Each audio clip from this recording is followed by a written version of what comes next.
네, 부천의 쿠팡 물류센터 관련 코로나19 확진자가 급속히 늘어나면서 수도권 확산 우려가 커지고 있습니다. 방역당국은 앞으로 2주가 확산 차단의 중대 고비라며 방역수칙 준수를 거듭 강조했는데요. 자세한 소식을 설대우 중앙대 약학대학 교수 모시고 함께 짚어보겠습니다. 어서 오시죠. 예, 안녕하세요. 네.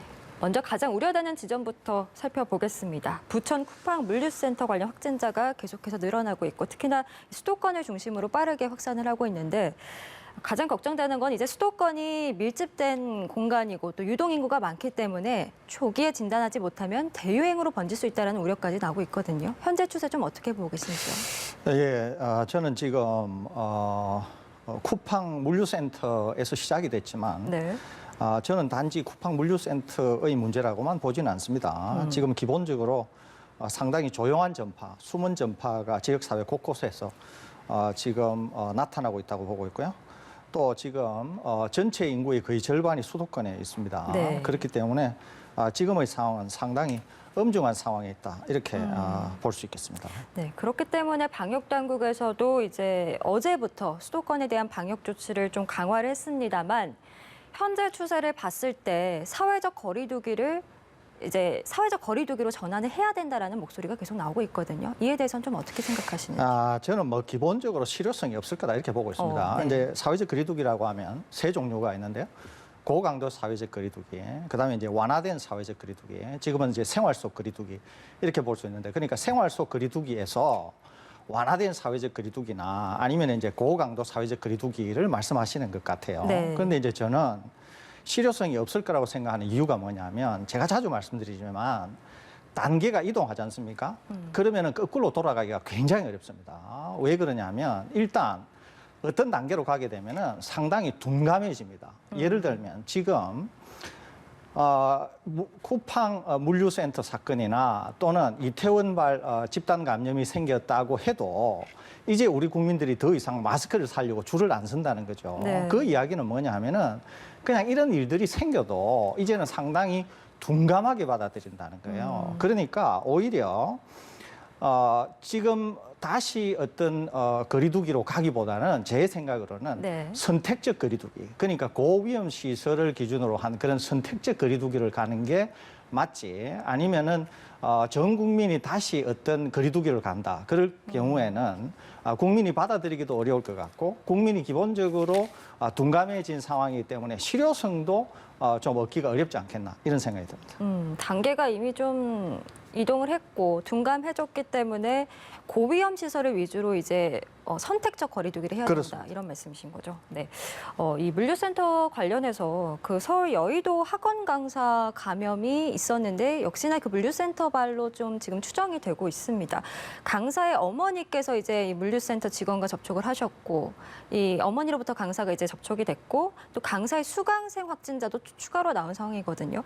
그렇다면 이미 이 쿠팡 물류센터발 감염이 그 클럽발 감염처럼 N차 감염으로 번지고 있다라고 봐야 될까요? 예, 이미 그것은 뭐 시작됐다고 볼 수 있고요. 지금 쿠팡 관련해서는 100명 이상이 나오지 않았습니까? 지금 이 학원만 하더라도 우선은 쿠팡 물류센터 직원이 어머니, 강사의 어머니를 22일 날에 접촉해서 감염을 시킨 것으로 추정이 됩니다. 네. 그런 다음에 어머니를 통해서 학원 강사가 감염이 된 다음에 학원 강사가 동료 강사, 그다음에 수강생 2명에게 감염을 시켜서 총 지금 한 7명 정도가 확진이 된 상황이거든요. 네. 그렇기 때문에 이것은 우리가 이태원 클럽에서 보는 것처럼 계속 차수를 높여가면서 확산이 될 가능성이 있다고 그렇게 평가가 됩니다. 네, 이게 참 숫자에 연연하면 안 되겠지만 벌써 이태원 클럽바의 경우에는 7차 감염까지 나왔고 이 7차 감염까지 가는데 불과 19일밖에 걸리지 않았거든요. 그러니까 N차 감염의 속도가 굉장히 빠르고 이번 쿠팡 물류센터 같은 경우도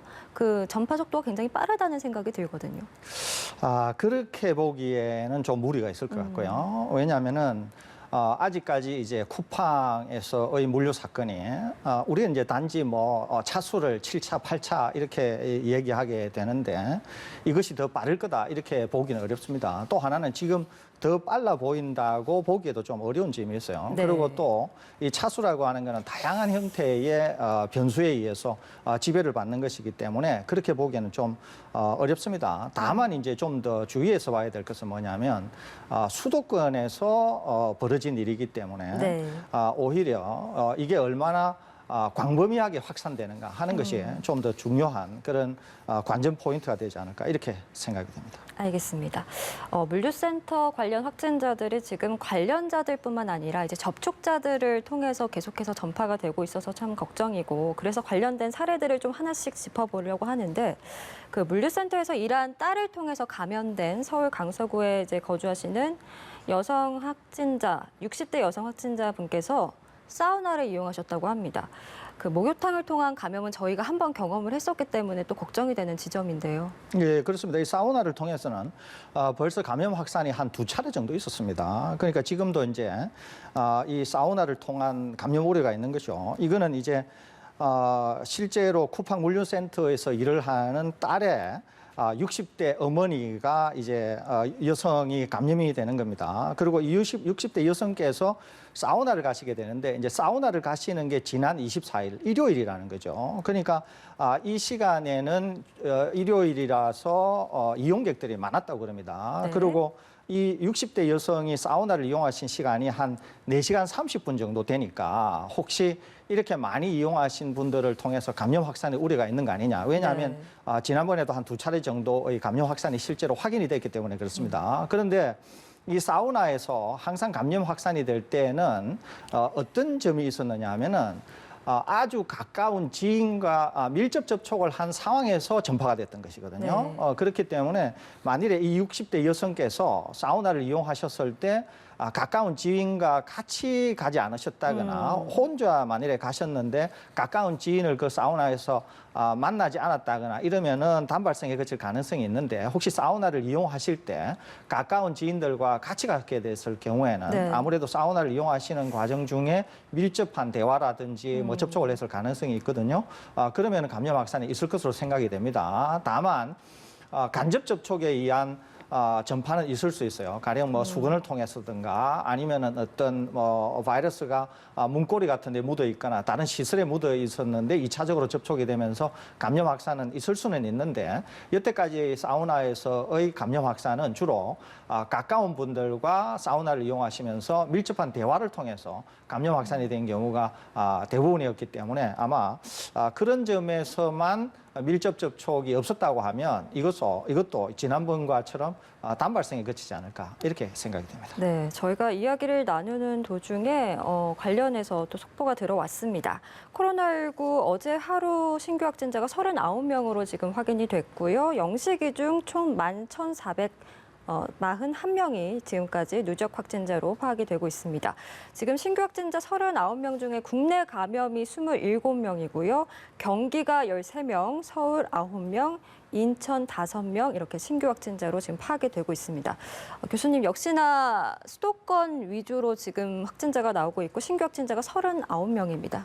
오늘 좀 추세 어떻게 보시는지요? 네, 어제 이제 해외 유입을 빼면 국내에서 55명이 나왔습니다. 그런데 55명 전부가 서울, 경기, 인천 이 수도권이었거든요. 네. 그런데 이제 오늘도 주로 이 대부분의 분들이 아마 이 수도권일 것으로 생각이 됩니다. 그러니까 이제 뭐 이태원 발휘될지 아니면은 뭐 쿠팡 이런 물류센터 발휘될지 아무튼 그거와 관련해서 대부분의 확진자가 나오는 것으로 생각이 됩니다. 그렇기 때문에 다소 어제에 비해서는 숫자가 좀 줄기는 했지만 여전히 아직도 숫자가 상당히 높기 때문에 주의를 기울여야 될 것 같고 여전히 수도권이라고 하는 점. 그래서 확실히 이것을 어떻게 조기에 잘 마무리하느냐 하는 것이 향후 한 1주, 2주 내에 굉장히 중요한 일이 되지 않을까 이렇게 생각이 듭니다. 네, 방역당국에서도 이제 수도권에서 계속 이렇게 확진자가 나오니까 이번 주말이 좀 고비다라면서 이번 주말 좀 많은 방역 수칙을 잘 지키고 좀 외출을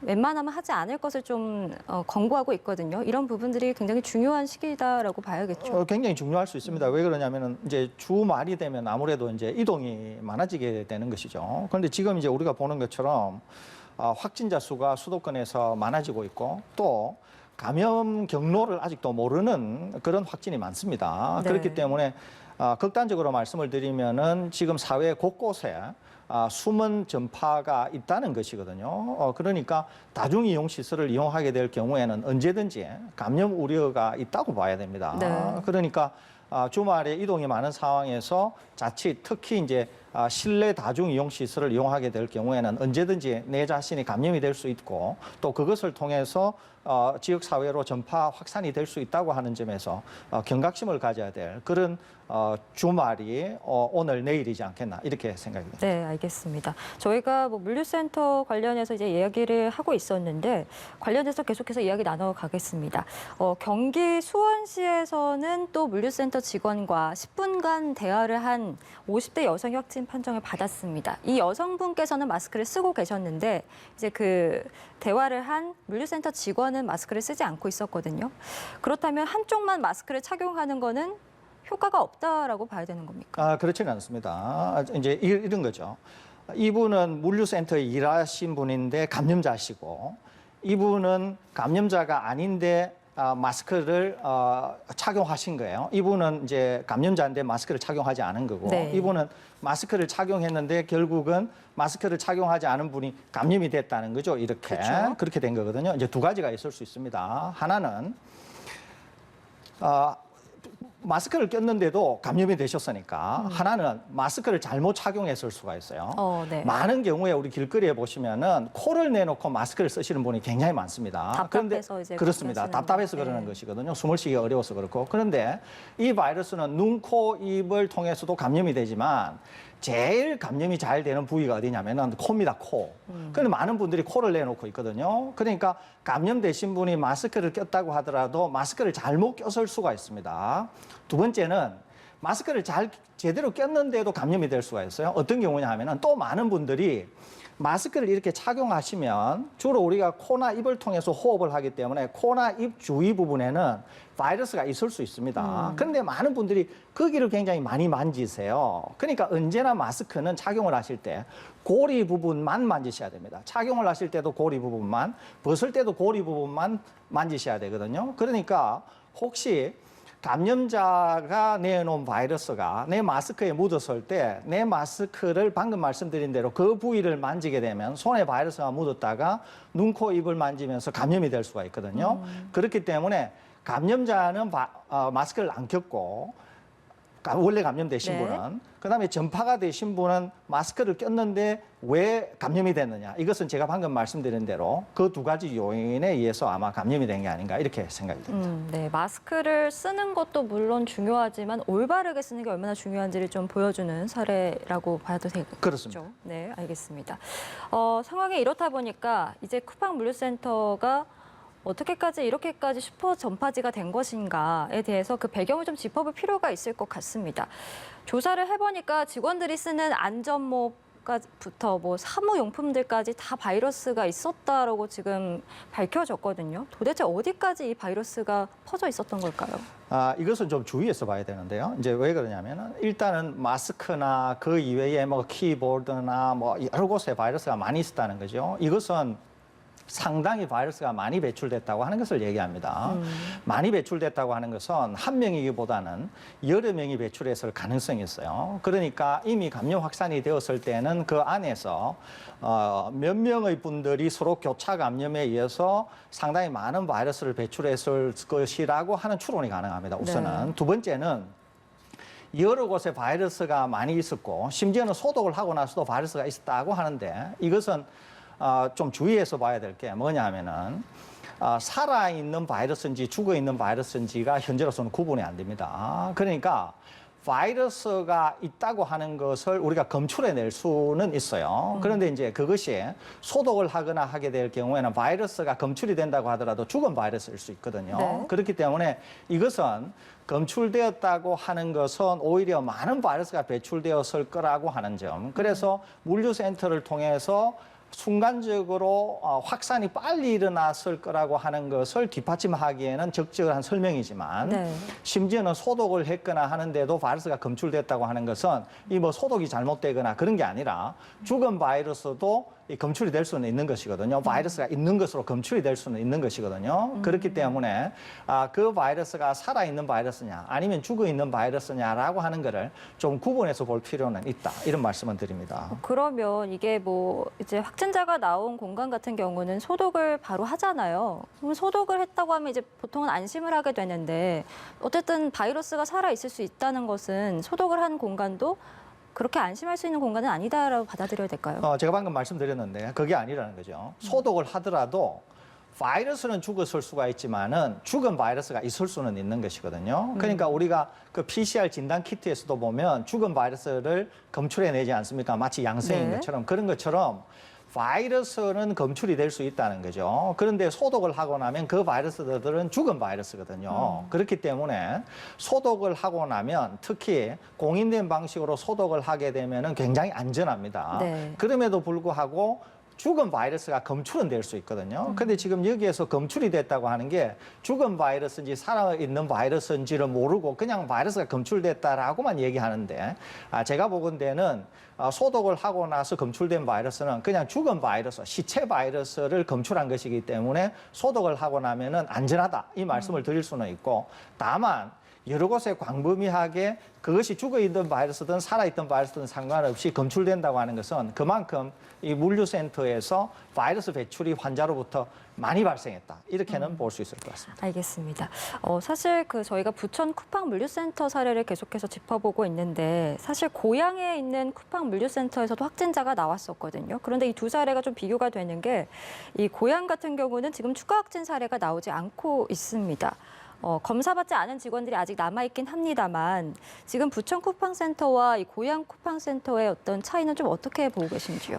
이거는 뭐 역학조사를 더 해봐야 알 것 같은데 이거는 이제 뭐 아직까지 결과가 나오지 않았으니까 잘 모르겠습니다만은 제 생각으로는 부천 물류센터에서는 한 명이 아닌 것으로 생각이 됩니다. 그렇기 때문에 상당히 많은 바이러스가 배출되었고 그래서 순식간에 감염 확산이 이루어진 것으로 보이고 고양 물류센터인 경우에는 한 명이거나 또는 아주 극소수의 그것도 적은 바이러스에 의해서 일어난 일이라고 생각이 됩니다. 한 명이 이제 확진은 내기는 했지만 그리고 비교적 신속한 조치가 일어나서 감염 확산이 용이하지 않았던 게 아닌가 이렇게 생각이 됩니다. 네. 그래서 아마 부천과 고양에서는 결과적으로는 이런 차이를 보이는 것으로 이렇게 생각이 됩니다. 알겠습니다. 저희가 등교 상황도 좀 짚어보겠습니다. 부산의 고3 학생이 등교 수업 후에 첫 확진을 받는 사례가 지금 발생을 했는데요. 곧바로 전교생이 자가격리가 되긴 했습니다만 등교 수업 이후에 확진 판정을 받았다는 점에서 좀 추가 감염의 어떤 가능성도 또 크다라는 생각이 드는데요. 뭐 대구에서도 등교 개학하고 나서 그렇죠. 학생이 감염이 된 경우도 있고 수도권에도 감염이 된 경우가 있기는 있죠. 그런데 이제 제가 방금 앵커께서 질문하신 거를 답하기 전에 네. 제가 이 시간에 꼭 좀 말씀을 드리려고 하는 게 있어요. 등교 네. 개학과 관련해서. 저는 고3 등교 개학이 있기 일주일 전부터 등교 개학을 해서는 안 된다. 이렇게 강력히 주장했던 사람입니다.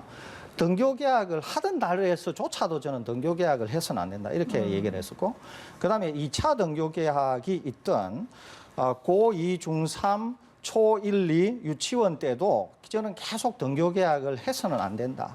굉장히 강력하게 얘기를 했던 사람입니다. 그러면서 심지어 저는 총리와 교육부총리의 책임론까지 강력히 거론했던 사람인데요.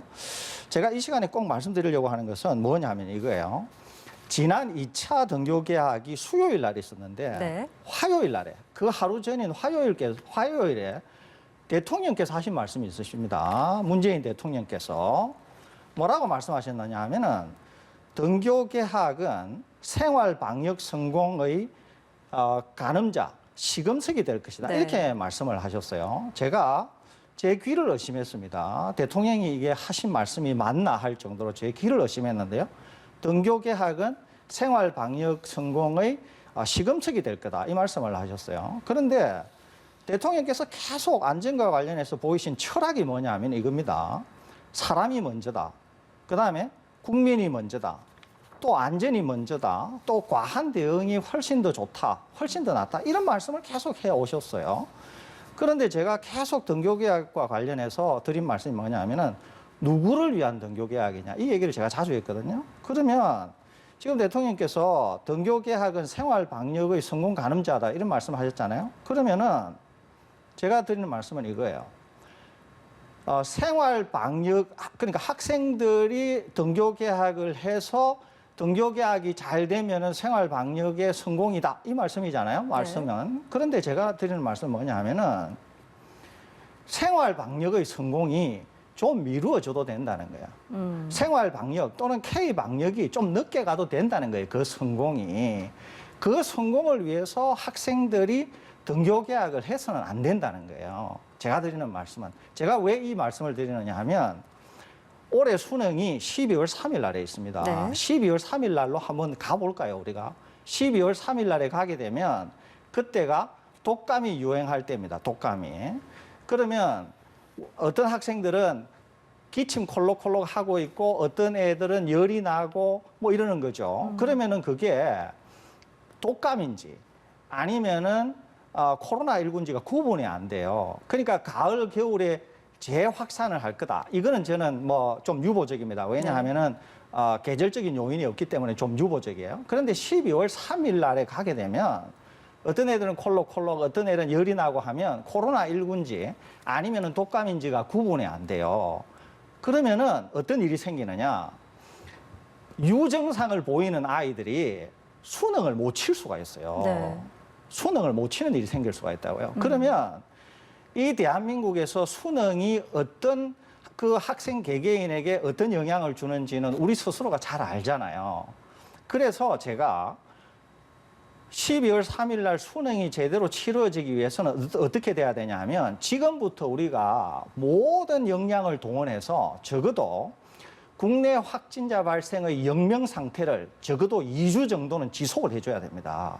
그렇게 되어야 12월 3일 날 수능이 가능하다는 거죠. 그런데 그게 아니고 지금과 같이 계속 지역사회에서 산발적으로 여기저기에서 환자가 나오게 되면 12월 3일 날에 수능을 치는 게 굉장히 어려워질 수가 있습니다. 네. 그런 문제가 있기 때문에 지금 12월 3일 날 수능과 관련해서 제가 말씀드리려고 하면 학생의 등교 개학을 전면 중지하고 모든 역량을 동원해서 국내 환자 발생을 거의 영명으로 끌고 가야 향후에 이런 문제를 해결할 수 있지. 그러지 않으면은 수능을 통해서 국가가 다시 상당한 위험에 빠질 수 있다. 이 말씀을 제가 꼭 덧붙여드립니다. 알겠습니다. 등교 개학과 관련해서 교수님의 우려의 목소리까지 오늘 서울대유 중앙대 약학대학 교수와 함께 코로나19 현황 함께 짚어봤습니다. 오늘 말씀 고맙습니다.